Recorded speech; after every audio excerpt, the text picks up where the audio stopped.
Assalamualaikum warahmatullahi wabarakatuh. Teman-teman, ini ada video yang sangat menarik untuk kita simak bersama-sama di mana ini terkait dengan Ibu Megawati yang belakangan ini selalu marah-marah di setiap pidatonya, teman-teman. Dan beliau ini sepertinya menambah daftar musuh dalam hidupnya gitu. Saya nggak ngerti apa sih tujuan Ibu Mega seperti ini. Dan satu lagi nih, yang menarik adalah dinasti yang terjadi di dalam PDI Perjuangan. Oke, seperti apa videonya? Berikut videonya. Politisi Golkar skakmat PDIP yang dalam singgung kondisi utang yang pemerintah. sekarang, ya ini kan kondisi normal sebenarnya.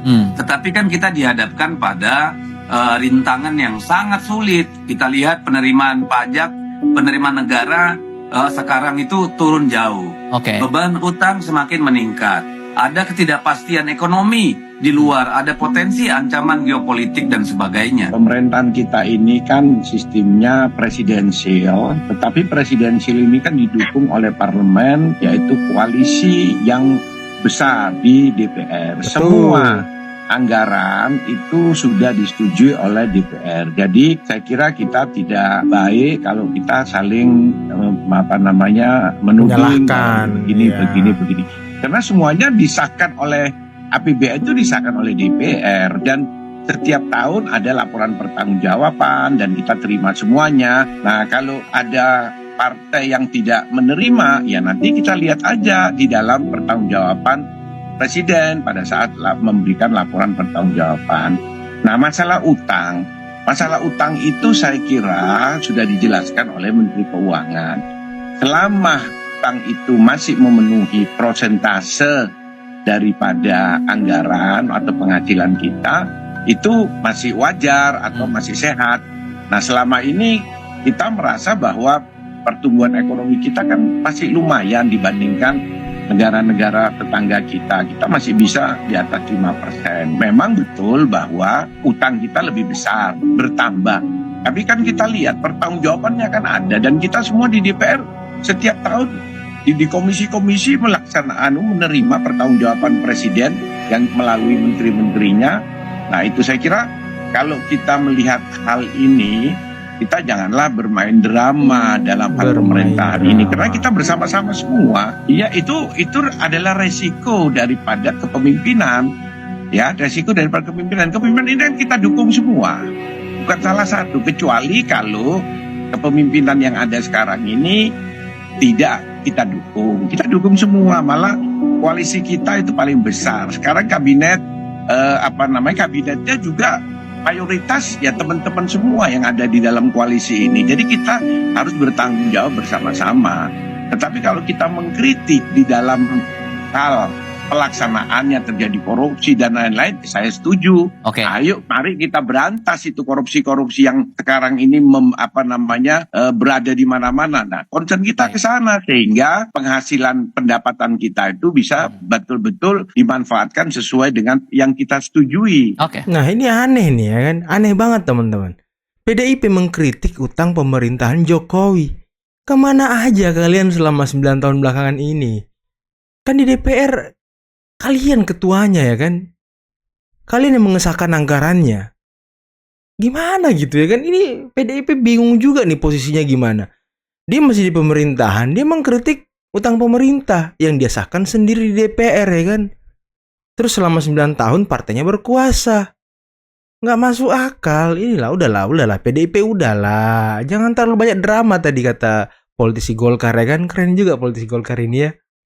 Yang kedua, mau nggak Bu Mega datang ke Pak Prabowo sementara di situ ada senior advisor misalnya namanya Jokowi gitu. Waduh. Mau nggak, kalaupun misalnya Pak Jokowi nggak jadi senior advisor, mau nggak Ibu Mega melihat ada Gibran di situ sebagai wakil presiden, Mantan kader PDIP. Mau kan? nggak Bu Mega misalnya ketemu dengan SBY atau SBY Junior garis miring AHY? Karena Demokrat sudah ada dalam kabinet. Sudah di dalam. Mau nggak Bu Mega misalnya datang tiba-tiba ada Surya Paloh di situ? Mau nggak Bu Mega datang kemudian ketemu misalnya ada Mbak Titi atau siapa yang dianggap identik dengan Pak Harto di situ? Gitu. Jadi ada banyak penghalang ya? Ada menurut banyak Mas Kodari? penghalang, iya. Ya makanya saya kira menarik sekali apa yang dinyatakan panel Barus ya pada acara kontroversi semalam kita itu. Dia mengatakan sekarang Ibu Mega udah salaman belum dengan SBY? Belum. Iya Udah juga. salaman belum dengan Surya Paloh? Setahu saya juga belum kan gitu kan. Tapi dengan Puan, yang tadi Puan lain. Dengan Mbak Puan, Pak Surya Paloh udah ketemu. Tapi kan dengan Bu Mega pertanyaannya. Gitu. Udah nggak Bu Mega salaman atau ketemu dengan Pak Prabowo? Belum. Gitu. Jadi saya kira sebetulnya buat PDI Perjuangan atau Bu Mega juga menjadi bagian dari pemerintahan juga nggak mudah juga gitu. Istilah saya bisa Prediksinya? Ya, kemungkinan enggak. Prediksi Mr. Q? PDI Perjuangan? Enggak, tetap di luar. Di luar. Menurut saya di luar. Oposisi nah, ya. Sebaliknya koalisi juga sekarang apakah nyaman kalau ada PDI Perjuangan di dalam dengan mungkin alam pikiran yang tidak sepenuhnya sama gitu atau banyak perbedaan-perbedaannya. Nanti kan akan mengganggu istilahnya kohesivitas dari tim. Mengganggu tim building yang sedang dibangun. Jadi kalau semalam kan Bang Masinton itu mengibaratkan hubungan 3 tokoh ini, Megawati, Prabowo, Jokowi, katanya ada orang ketiga dan orang ketiga itu Pak Jokowi. Ya. Kalau menurut Mas Kodari? Ya itu kan menurut Masinton ya. Bukan mustahil Pak Prabowo punya pikiran yang sebaliknya bahwa antara Jokowi dengan Megawati yang orang ketiga itu adalah Megawati gitu. Dan menurut saya sih ya balik lagi ya cerita kita tadi kebersamaan di pemerintahan, interaksi, pertemuan pada saat Lebaran yang 20 itu. Maka sebetulnya dari semua variabel-variabel itu, maka yang merupakan orang ketiga adalah Ibu Megawati. Ibu Megawati orang Beda ya ketiganya sama Bang kan. Masinton ya? Beda. Iya. Tapi bakal rumit gak sih?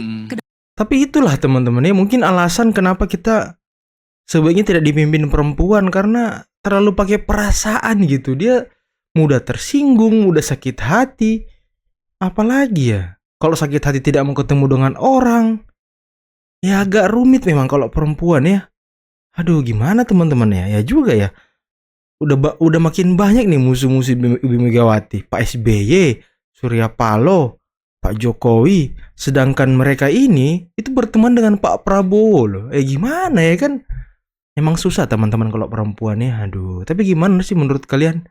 Saya bingung lihat Ibu Megawati ini kan. Kerajaan di PDIP, bongkar kerajaan. Kalau ini nggak pernah ya gimana mau muncul? Ya kan? Jadi Mbak Mega sendiri aja yang pidato, yang bicara, semua harus mendengarkan. Nah jadi memang PDIP itu kalau menurut saya falsafah Jawa itu ya yang diterapkan ya manunggaling kaulo gusti gitu loh. Yang lainnya rakyat kaulo yang nggak boleh jadi raja. Iya juga. Ketika ada yang jadi raja marah, ya kan nggak bisa gitu. Bu Mega sekarang ini dalam pidatonya nggak eligible menurut Pak Laks. Ya dia sendiri nggak pernah ada pemilihan penggantian, terus terang aja. Kalau Mbak Mega mengkritik demokrasi, seperti kita dulu saya dengan Mbak Mega mengatakan kalau Pak Harto mengkritik demokrasi gitu loh. Ya nggak turun-turun, namanya demokrasi. Dulu saya sama Mbak Mega mengkritik Pak Harto. Di Golkar kok bisa 28 tahun nggak mau turun-turun. Masa terus-terusan kayak Pak Harto juga dulu gitu. Sama. Semua belum ada yang mampu menggantikan Pak Harto kan. Ngomongnya kan gitu. Sekarang layak nggak disebut sebagai korban dari demokrasi menurut Pak Laks? Saya kira tidak. Karena mereka hampir 30 tahun di dalam sistem, tidak memperbaiki sistemnya. Dan ketika sistem yang mereka biasa hidup di situ ternyata merugikan, baru ribut. Nggak mungkin dong. Kecuali ya dia di luar sistem terus. Waduh, sistem kerajaan di PDIP. Tapi ya juga ya, karena ya harusnya kan partai itu ada diskusinya, ada konsolidasinya, ada tukar pikirannya. Ya tapi kalau selama ini kita lihat PDIP ini ya semua apa kata Ibu Mega ya kan. Wah ini agak rumit juga sih memang partai ini ya kalau sosoknya masih kuat, masih kental. Dan nanti kan setelah Ibu Megawati pasti yang menjadi ketua nanti anaknya lagi ya kan. Ya sama aja teman-teman, kerajaan juga ya kan. Bisa nggak orang lain menjadi ketua PDIP kalau bukan terah dari Soekarno? Itu pertanyaannya ya kan. Bisa. Enak aja emangnya sama Ji. Ngene iki lho, ya. Biyen masih dadi presiden ya. Nek gak dipilih rakyat iki wis ngene iki efeke iki. Jadi semakin jelas kapasitasnya gitu loh. Waduh.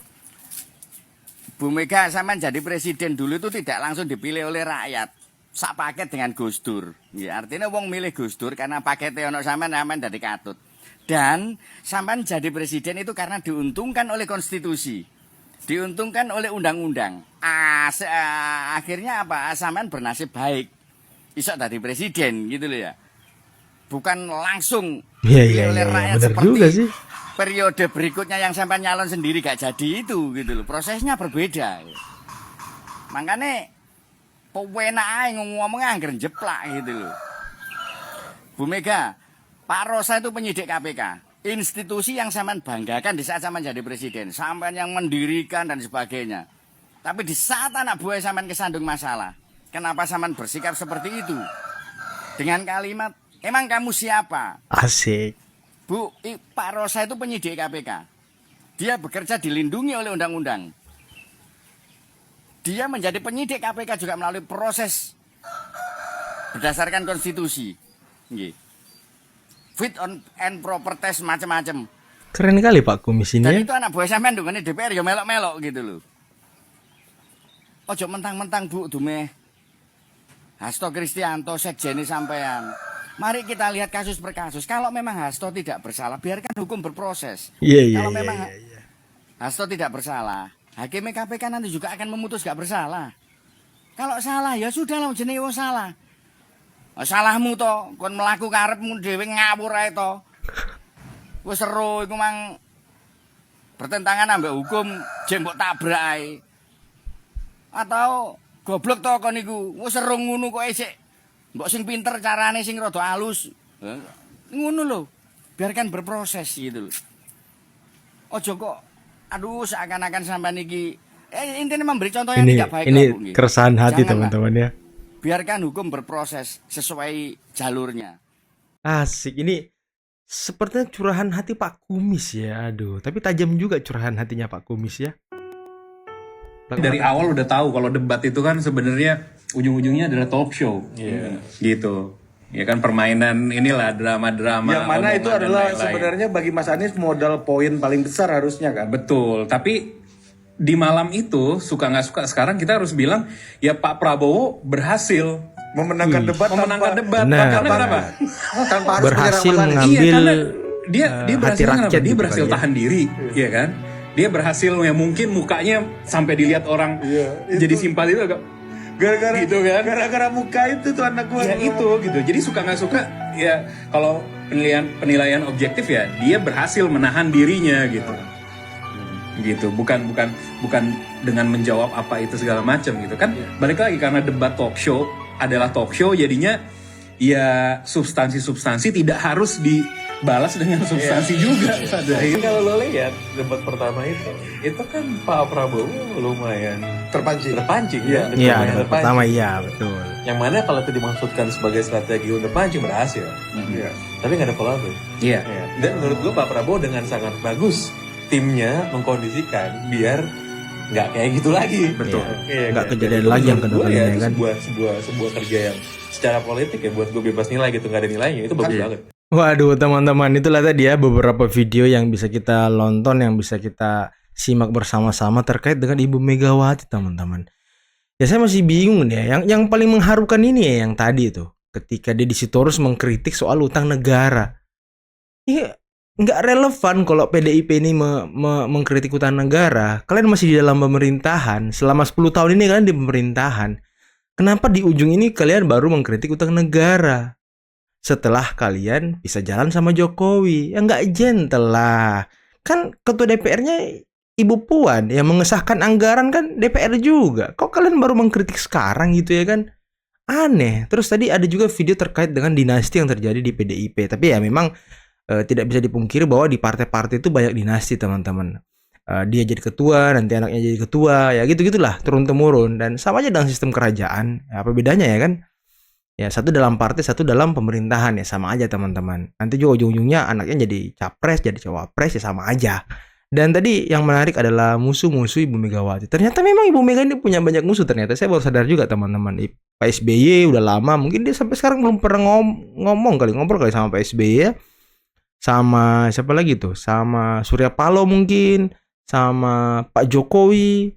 Dan apa ya, mungkin inilah perempuan teman-teman ya, kenapa perempuan ini tidak disarankan untuk menjadi pemimpin kita, karena ya seperti itu, pakai perasaan, mudah tersinggung, kalau marah sedikit nggak mau ketemu orang, kemudian ya kayak gitulah mungkin ya, aduh makanya ya laki lah gitu ya kan.